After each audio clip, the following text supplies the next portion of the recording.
What if I told you you could use your thumb every single Sunday and maybe even get your worship leader to like it? All right, this is Mike Brandenstein at the Worship Based Workshop. I'm going to show you today about the palm muting technique, all right?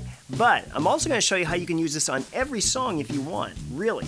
It's a very cool technique, something you need to be doing if you're not doing it already. All right, so go get your bass, come on back, and let's learn how to do this.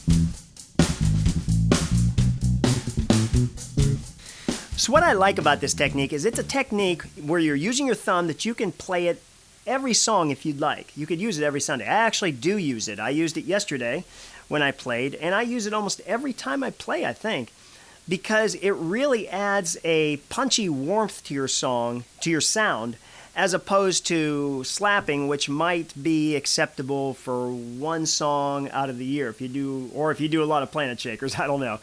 But let me give an example how this works.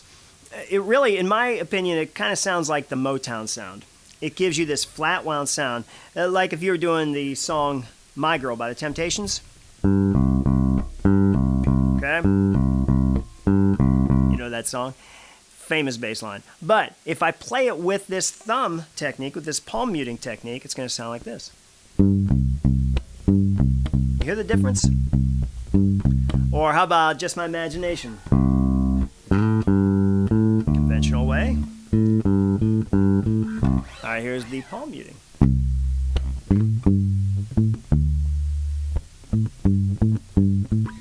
All right, so you see how it adds punch. Now, what about a worship song? So if we do like Your Grace Is Enough by Chris Tomlin. We got the intro.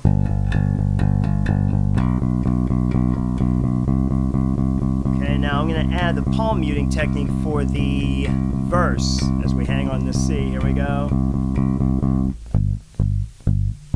So I might do that. You see how it brings it down, but if you're synced in with the drums, it really brings out this extra punch that you're not going to get. That's all fine what you're doing there. But when you add this little bit of a palm muting thing and you're muting this and you have that muffled kind of tone, that muted tone, and you get that punch, it's subtle, but it makes a big difference. And it really adds to the song, in my opinion. So let me show you now how to do this. Okay, so we're just getting our palm here, and we're just going to lay this part of our palm, the heel of our palm, is going to just lay on the bridge. We're just laying them on the strings, okay? Not concerned right now where exactly you are hanging, where exactly you're placing your palm. But right now, just kind of lay it on the strings so it rests on there. You don't want it on the bridge. You want it to be touching the strings. So just relax your hand. Make sure your hand is making contact with all the strings. And then bring your thumb over and just try to play. The best way, if you're having difficulty with your thumb, is to lay your thumb on top of the string. Right now my thumb is on top of the B string. And just think about landing your thumb on the E string. Oh, there it is.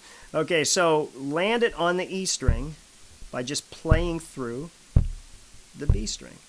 So you're just going to land your thumb on the string below. Do this for all the strings. Right now I'm just muting. I'm not even playing a note. And you could do this at different pressure. Another nice thing here is you can use extra pressure, and this is what provides the punch. You can use extra pressure, and it provides this punch without getting all this ugly fret buzz or this real clangy sound. So now I'm going to start fretting notes. Here's a D. Once again, I'm just playing through the string, landing on the bottom one. That's it. You can move your hand up the string if you'd like. You can move it up. And you'll notice if I move it way up over the pickup, I get almost nothing. But if I move it under the bridge, when I say almost nothing, almost no note, if I move it over the bridge, I almost get no muting. So you kind of want to find a happy place, a happy medium for you, wherever you're happy with it, I should say. All right. So that's pretty much it. Last thing I want to tell you is how to practice this technique. Really, practicing this technique is just the same as practicing any other technique, especially when you're just working your fingers. You want to make sure that you are, right now, first of all, work with downstrokes. Okay? Then work with a scale. Take a G major scale or a D major scale. If you have a 5-string, start on this 3rd fret and do the major scale. All downstrokes. And then get a metronome and start working with a metronome. Okay? See if you could stay on the clicks, all right? Just the same kind of timing exercises, the same kind of fingering exercises that you would use if you're just playing with your fingertips as you do conventionally, or with your pick, however you play. But use the same exercises. Next thing is to just get a song. Get a song that you know really well and start applying this technique. For instance, if it is Your Grace Is Enough, then just, start working it, whatever key you play it in, and just play along with the CD, play along with the recording to see if you can keep up.